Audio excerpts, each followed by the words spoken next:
बिस्मिल्लाहिर्रहमानिर्रहीम। नया वीडियो से सपोर्ट कीजिएगा, चैनल को सब्सक्राइब कीजिएगा।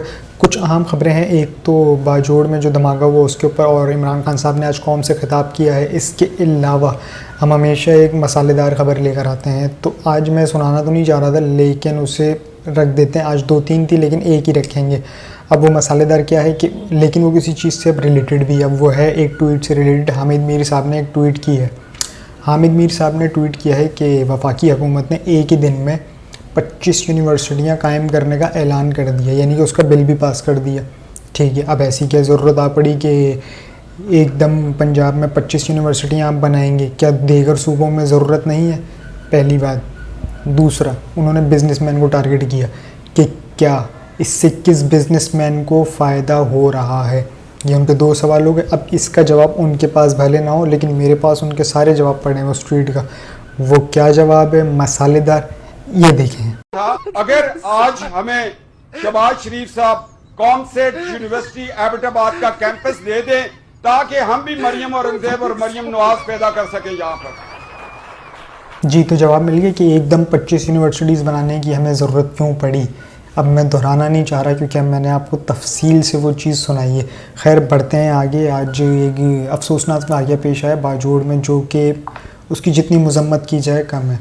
जो शहदा हैं उनके लिए उनके अहल खाना से दिली हमदर्दी, और अल्लाह पाक उनके दर्जात को बुलंद करे और उन्हें जन्नतुल फिरदौस में आला मकाम अता फ़रमाए। बाकी जो ज़ख्मी हैं उन्हें अल्लाह पाक जल्द से जल्द सेहत याब करे। खैर, मूव टू दी टॉपिक के आज जो धमाका हुआ बाजोड़ में, जो धमाका हुआ है, ये मौलाना फजलुर रहमान की जमात जमीयतुल उलमा इस्लाम, उनका एक कन्वेंशन था, उस दौरान हुआ। और इसमें लगभग उस टाइम पे बताया जा रहा था कि 35 अफराद शहीद हो गए, 50 से ज़ायद ज़ख्मी। लेकिन अभी जब मैंने रिसेंट चेक किया है तो कम से कम 50 अफराद शहीद हो चुके हैं और मुत्तअद्दिद अफराद ज़ख्मी हैं, और ज़ख्मियों की हालत क्रिटिकल बताई जा रही है। अब आ जाएँ थोड़ा सा पीछे, इस कहानी से थोड़ा सा पीछे। जब एक शख्स चिल्ला के कह रहा था, बजाय उसके सुनने के, समझने के, लेकिन नहीं, सब हवारियों में, पुजारियों में और अपने अल्ले तल्लों में लगे हुए थे। और किसी भी तरह मैं इस पे काबिज़ हो जाऊँ, मैं उस पे काबिज़ हो जाऊँ, मैं ये भी ले लूँ, मैं वो भी ले लूँ, उसमें लगे हुए थे। अब वो कौन था? वो था मुराद सईद, जो कह रहा था। अब मुराद सईद क्या कह रहा था, ये वीडियो फुटेज भी लगी हुई है, आप ये भी सुन लीजिएगा कि मुराद सईद ने क्या वीडियो पैगाम कहा है। बल्कि पहले आप ये वीडियो पैगाम सुन लें कि मुराद सईद ने क्या कहा था। अपने लोगों की अमन की बात की है, ये बात की है कि 80,000 शुहदा पाकिस्तान ने पेश किए, मजीद शुहदा उठाने हमने नहीं है। हमने ये कहा है कि आवाज उठाना जनाजे उठाने से बेहतर है। हमने ये कहा है कि हमने खुशहाली, तरक्की और अमन देखा है। हम किसी को भी इजाजत नहीं देते कि हमारे लोगों को एक दफा फिर से ईंधन बनाया जाए, और ये जराइम की तफसील बड़ी खतरनाक है। जी, तो सुना आपने, आवाज़ उठाना जनाजे उठाने से बेहतर है, इसका मफहूम ये है। अब क्या हमने कोई कसम खाई हुई है कि जब तक कोई सानिया पेश नहीं आएगा, कोई अलमिया पेश नहीं आएगा, तब तक हम हरकत में नहीं आएंगे? क्या हम उससे पहले हरकत में नहीं आ सकते? वो एक शख्स चिल्ला रहा था तो उसको क्या, पकड़ो उसको, इसके सर की इतनी कीमत लगा दो, इसको ये कर दो, उसको वो कर दो। खैर, वो तो अभी भी अंडरग्राउंड हुए हुए मुराद से ही, लेकिन काश उनकी बात पे अमल एकदम कर दिया जाता। चले अमल नहीं भी कर दे, वो जो कह रहा था कम से कम उसका जायज़ा तो लिया जाता, उसे एनालाइज़ किया जाता कि यार वो बार बार हमें एक चीज़ क्यों पॉइंट आउट कर रहा है। क्यों? क्योंकि वो वहाँ का रिहायशी है, खैबर पख्तूनख्वा, वो वहाँ का रिहायशी भी, और ऊपर से याद रखिए वो साबिक़ वफाकी वज़ीर रहा है। जब साबिक़ वफाकी वज़ीर आपको कह रहा है लेकिन किसी ने नहीं सुनी। खैर, अब इमरान खान साहब ने भी कुछ इसी से मिलती जुलती बात की, वो क्या कही है वो भी आपके साथ शेयर करेंगे। लेकिन इस चीज़ की टाइमिंग बड़ी इंपॉर्टेंट है। वो टाइमिंग क्यों इंपॉर्टेंट है? क्योंकि पाकिस्तान में आए हैं चाइना के नायब वज़ीर आज़म। चाइना के नायब वज़ीर आज़म पाकिस्तान, उनकी आमद हुई है, और एकदम से ये अलमिया पेश आ जाना, कहीं ना कहीं कोई तो कनेक्शन है कि पाकिस्तान को सबोताज किया जाए। यानी कि एक तो हमें वैसे ही इन्वेस्टमेंट आ रही है ना पाकिस्तान में, तो कोशिश यही होगी कि पाकिस्तान को डिग्रेड किया है, जैसे माजी में होता रहा कि पाकिस्तान ये ऐसा ना ऊपर चढ़ जाए और हम पे चौधरी बन जाए। तो उसको दबा के रखो। आपके दुश्मन ममालिक कभी भी नहीं चाहेंगे कि आप तरक्की करो। और ये याद रखिएगा कि कोई चाहे या ना चाहे, पाकिस्तान तरक्की करेगा इंशाल्लाह। खैर, आ जाएँ इमरान खान साहब के ख़िताब के ऊपर कि इमरान खान साहब ने एक कौम से भी कुछ देर पहले ख़िताब किया, और वो क्या कहा है। ख़िताब के आगाज़ में उन्होंने बाजोड़ से किया। अब बाजोड़ के बारे में उन्होंने क्या बोला, सबसे पहले ये मुलाहिज़ा करें।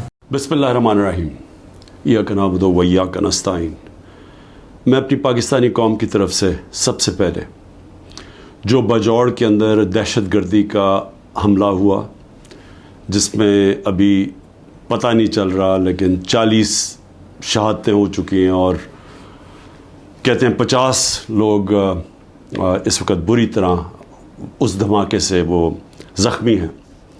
तो मैं सारी कौम की तरफ से इनके घर वालों के लिए, इनकी फैमिलीज़ के लिए, बच्चों के लिए, इनके बड़ों के लिए, माँ बाप के लिए जो शहीद हुए हैं, हम सब आपके लिए दुआ करते हैं कि अल्लाह आपको हिम्मत दे, ताकत दे, सब्र दे इस मुश्किल वक्त से गुज़रने का, और सारी कौम आपके साथ है। जी तो सुना आपने, बाजोड़ में बम धमाके जिसके नतीजे में 40 कीमती जानें ज़ाया जबकि 150 अफराद ज़ख्मी हुए पर नहायत रंजीदा हूँ। मेरी दुआएं और हमदर्दियाँ मुतासरा ख़ानदानों के साथ हैं, ये इमरान खान साहब ने कहा है। और इसके अलावा इमरान खान साहब ने हुकूमत को आड़े हाथों लिया और वो क्या कहा कि जब एक हुकूमत की पूरी तवज्जो, सारे वसाइल एक पार्टी को ख़त्म करने पर लगे हों तो बढ़ती हुई दहशतगर्दी का कैसे मुकाबला करेंगे। बात तो सच कह रहे हैं, बढ़ती हुई दहशतगर्दी का कैसे मुकाबला करेंगे जब आपने फोकस ही एक कर लिया, टारगेट ही एक कर लिया। जैसे इंडिया का काम क्या था कि पाकिस्तान का बॉर्डर और चाइना का बॉर्डर, तो इंडिया ने ये किया हुआ था कि सारा फोकस अपना पाकिस्तान की तरफ किया हुआ था। उन्होंने उस फ्रंट को छोड़ा हुआ था, चाइना वाले फ्रंट को, और अटैक उन पर कहाँ से हुआ? चाइना से। यानी कि चाइना ही आगे आया ना, पाकिस्तान तो नहीं आया। पाकिस्तान तो अपनी जगह पर ही रहा। ये इंडिया ने बेवकूफ़ी की, उसके बाद उन्हें अक्ल आई और फिर वो इस फ्रंट को, यानी कि इसको ऐसे नहीं कि खाली छोड़ा, थोड़ा सा यहाँ रखा, बाकी मूवमेंट उधर कर दी। इसी तरह से इन्होंने भी कुछ यही किया है। सबके जितने पूरी कैबिनेट है, जितने भी इनके वसाइल हैं, सब कुछ, इवन के इनके साथ जो भी मुलव्विस है उन सबको इकट्ठा किया और तोपों का रुख खान साहब की तरफ कर दिया। तो पीछे कौन देखिएगा? अभी ये इंटीरियर मिनिस्टर का ये काम था। ये इंटीरियर मिनिस्टर ने आज जो बोंगी मारी है, सेनेट में एक बिल भेजा है, दस्तखत करके उनके अपने दस्तखत हुए हैं कि पुरतशद्दुद तंजीमों को बैन किया जाए, और वो बिल रिजेक्ट हो गया, यानी कि वो पास नहीं हुआ, स्टेप डाउन हो गया। चेयरमैन सेनेटर ने लिख दिया, अभी मंजूर नहीं हुआ, लेकिन एक भोंडी कोशिश तो की ना। और इसके मुखालिफ किसने आवाज़ उठाई? हुकूमती बेंचेस ने, अपोजिशन ने। तो हुकूमती बेंचेस ने क्यों उठाई आवाज़? क्योंकि उनको पता है कि ये उनके ख़िलाफ़ भी आएगा। अपने पैर पे कुल्हाड़ा मारा, ये मशवरा दिया किसने था इनको? अब हो सकता है ये मियाँ साहब का मशवरा और शहबाज को ना पता हो। शहबाज यानी कि भिखारी आज़म, हो सकता है भिखारी आज़म को पता हो कि ये क्या होने वाला है। लेकिन खैर मूव ऑन, अभी हम इमरान खान साहब के खिताब के ऊपर हैं। उसके बाद खान साहब ने कहा कि हमारी हुकूमत ख़त्म की गई, महंगाई हो गई, दहशतगर्दी फिर शुरू हो गई और आवाम तो सवाल करेगी। तो उनका ये कहना था कि हमारी हुकूमत ख़त्म की गई। इसी हवाले से सबसे पहले मैं आपको ये बता दूं कि इमरान खान साहब ने वज़ीर दिफा रंगबाज के बारे में क्या बोला, पहले ये मुलाहिज़ा कर लें। नून लीग के डिफेंस मिनिस्टर ने भी कह दिया है कि जनरल बाजवा ने तो हमें पहले से बता दिया था कि मैं ये गवर्नमेंट गिराने लगा हूँ। उसने तो ये कहा है कि अगर कोरोना ना आता तो ये तो 1 साल के अंदर गवर्नमेंट गिर गई थी हमारी, और पंजाब तो वो पहले गिराना चाहते थे। उसके बाद कहते थे तुम सेंटर भी ले लो। ये नहीं कि उसने, डिफेंस मिनिस्टर ने ये जो बात की है, हमें तो ये पता ही था कि ये हो क्या रहा है, साजिश हुई है। मैं तो कहता जा रहा था, और साजिश डिले हो गई। दो साल अगर कोरोना के ना आते तो उसके, वो भी कहता है कि गवर्नमेंट पहले चली जानी थी। तो हमें तो ये पता था कि साजिश हुई है, लेकिन ये भी एक और। जी तो सुना आपने, हुकूमत के पहले साल ही, यानी कि इमरान खान साहब जब इलेक्ट होकर आए तो उसके पहले साल में ही प्लान बन चुका था इमरान खान साहब को फारिग करने का, लेकिन कोविड आ गया। फिर उन्होंने क्या कहा बाजवा साहब ने इन हवारियों को कि फ़िक्र ना करें, कोविड आ गया और ये कोविड तो इसको यूँ ख़त्म कर देगा, यानी कि ये चला ही नहीं सकेगा, संभाल ही नहीं सकेगा मीशत को। लेकिन इमरान खान साहब ने तो कुछ कमाल ही कर दिया, कुछ मौजज़ा ही हुई है। अच्छा, मौजज़े के ऊपर एक बड़ी अच्छी लाइन आपके साथ शेयर करूँगा आखिर में वीलॉग के। खैर कुछ मौजज़ा ही हो गया और इमरान खान साहब ने उसको सर्व कर लिया, और जिसके बारे में भी उन्होंने बताया भी कि हम जैसे तैसे करके 2-3 साल हमने खींच लिए। लेकिन एट द एंड क्या हुआ? वही हुआ जो बाजवा साहब का प्लान था, इमरान खान साहब को हटाना, जिसका जिक्र वज़ीर दिफा ने एक इंटरव्यू में कर चुके हैं। उन्होंने तो इवन के ब्लैंक चेक दे दिया था एक्सटेंशन के लिए। किसको? कमर जावेद बाजवा को।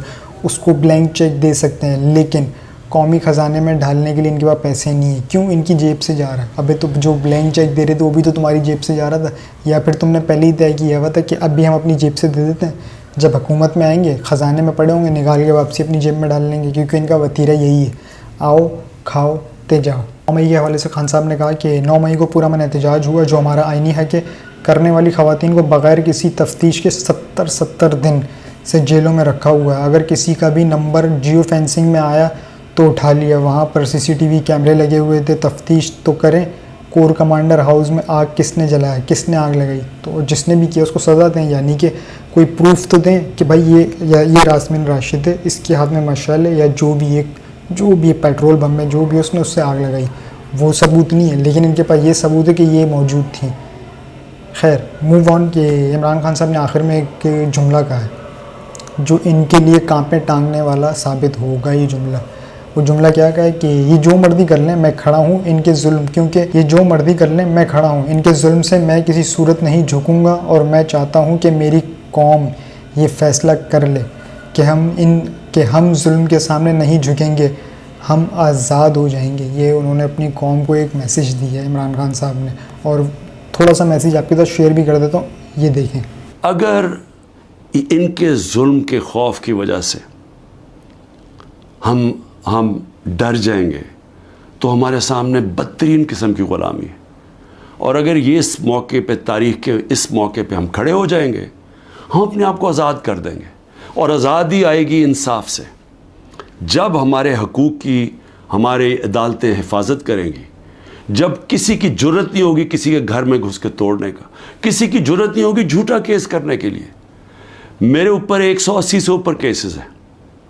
मैं पिछले 2 महीने में तकरीबन 350 मुख्तलिफ केसेस के अंदर अदालतों में जा चुका हूँ। एक दिन में 19 केसेस का मैंने सामना किया, और मैं ये करता जाऊँगा। हो सकता है कि मैं ना कर सकूँ, ये मुझे जेल में, क्योंकि पूरी कोशिश करें जेल में डालने की, मैं उसके लिए तैयार हूँ। लेकिन मैं ये बताना चाहता हूँ कि ये जो मर्ज़ी कर लें, मैं खड़ा हूँ। मैं किसी सूरत ये इनके हरबों की वजह से, इनके जुल्म की वजह से मैं किसी सूरत इनके सामने झुकूंगा नहीं। और मैं ये चाहता हूँ आप भी, सारी कौम फैसला कर ले कि हम ये जालिम के सामने नहीं झुकेंगे, और इंशाअल्लाह हम आज़ाद हो जाएंगे। पाकिस्तान जिंदाबाद। जी तो सुना आपने, ये इमरान खान साहब का अपनी कौम के लिए पैगाम था कि अगर आप खड़े हो गए ना, आप डट गए इस जुल्म के सामने। और उन्होंने वीगो डाले का भी जिक्र किया कि जब कोई खड़ा होता है हक के लिए तो उसके लिए वीगो डाला आ जाता है, उनके कारोबार बंद कर देते हैं, दुकानों पर कब्जा करते हैं, चादर और चार दीवारी का पामाल करते हैं, यानी कि ये भी नहीं देखते मर्द है औरत है, बस पे जाते हैं। तो उसके बारे में भी इमरान खान साहब ने काफ़ी ज़ोर दिया है, जो कि ये फस्तायत ज़िंदगी में, मैंने अपनी ज़िंदगी में कभी ऐसी फस्तायत नहीं देखी। इवन कि इमरान खान साहब सही कहते हैं कि मुशर्रफ का मार्शल लॉ भी ना ऐसा नहीं था, उसमें भी बहुत नरमियाँ थी।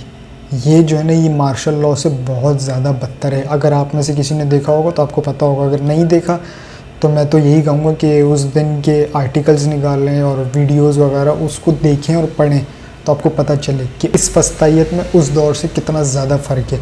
आखिर में जाते थे, खबरें तो बहुत सारी थी बहुत, लेकिन वीलॉग चूँकि बहुत बड़ा हो जाता है तो इसी वजह से यहीं इख्तिताम करना पड़ा। लेकिन ये जो खबरें हैं ये अगले वीलॉग में आपके साथ ज़रूर शेयर करूँगा। जाते जाते आखिर में जो मैंने लाइन्स कहनी थी ना वो कह देता हूँ।